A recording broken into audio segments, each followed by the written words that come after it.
Bonjour Benoît Sévrac. Bonjour. Je suis contente de vous voir. J'avais bien aimé, je me souviens, je crois que c'était en 2020, Tu es le fils, qui a été assez révélateur en fait d'un travail que vous avez commencé il y a un paquet d'années, parce que les romans, les nouvelles, la jeunesse, ça fait un moment que vous écrivez. Et puis tout récemment, Le tableau du peintre juif, qui est un livre très impressionnant. Et j'ai eu l'impression que, en fait, si on devait regarder un petit peu ce que vous faites, ce que vous réussissez très très bien, c'est l'évolution des personnages et surtout, parfois, l'impression qu'il ne faut pas se fier aux apparences. Et dans ce livre-là, ne pas se fier aux apparences, d'aller vers un chemin qui n'est pas le même, à la fois c'est du roman noir et c'est du roman psychologique que vous réussissez très bien.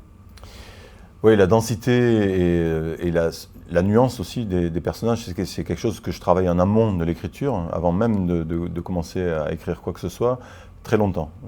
Tant que je ne suis pas clair moi-même sur les intentions de mes personnages, leurs interactions, les relations qu'ils vont avoir les uns avec les autres, je ne me lance pas dans l'écriture. Donc ça, c'est primordial. Ouais. Mais ça veut dire que vous créez des personnages et après vous imaginez une fiction pour les mettre en place ? Un peu, il y a de ça, oui. Ah oui ? Oui, ça commence par le personnage.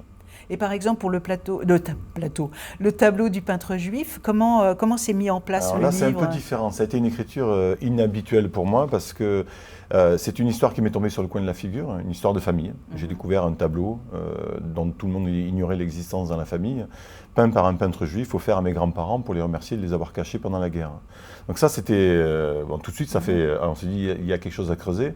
Et là, j'ai fait l'inverse de ce que je fais d'habitude. Là, j'ai devancé mon personnage. J'ai vécu toutes les aventures d'enquête, d'investigation, de voyage aussi, en Israël, en Espagne, que je fais vivre à mon personnage. Donc là, pendant ma phase de documentation, je notais tout, j'enregistrais tout en me disant note tout, parce que ce que tu vis, c'est ce que ton personnage va vivre. Donc ça a donné quelque chose de très différent. Ah oui, c'est très intéressant parce qu'en fait, vous faites l'enquête après la fiction.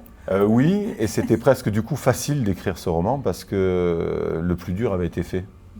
Mais est-ce que, du coup, comme c'était quelque chose qui vous était très proche et que cette enquête venait en aval, vous arriviez quand même à vous dire « je suis en train d'écrire un roman » ? Oui, ça c'est le dosage qu'il faut arriver à trouver.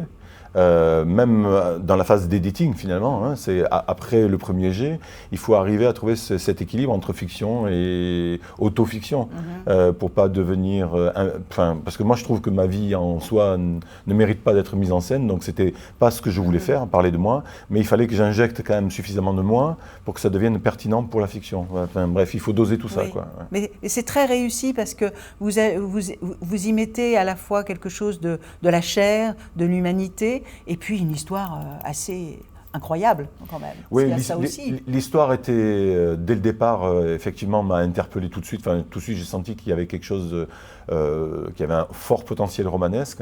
Mais encore une fois, ce dosage, c'est ce qui vraiment fait qu'un premier jet est vraiment mauvais. Et en dosant, il n'y a pas besoin de changer grand-chose. C'est des histoires de dosage, et ça, c'est aussi la relation avec l'éditeur.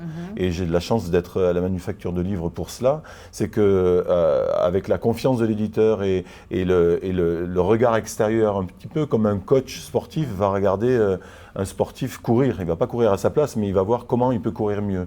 Et la différence entre quelqu'un qui gagne ou... alors, je ne dis pas que j'ai gagné quoi que ce soit, mais j'ai gagné sur moi, quoi. Enfin, ce que le roman gagne, et cette transformation du roman, c'est très subtil et c'est infime finalement, mais ça fait toute la différence. Mais c'est un livre très très réussi, donc ça s'appelle Le tableau du peintre juif et vous êtes Benoît Sévrac. Merci beaucoup Benoît, c'était un grand plaisir, merci.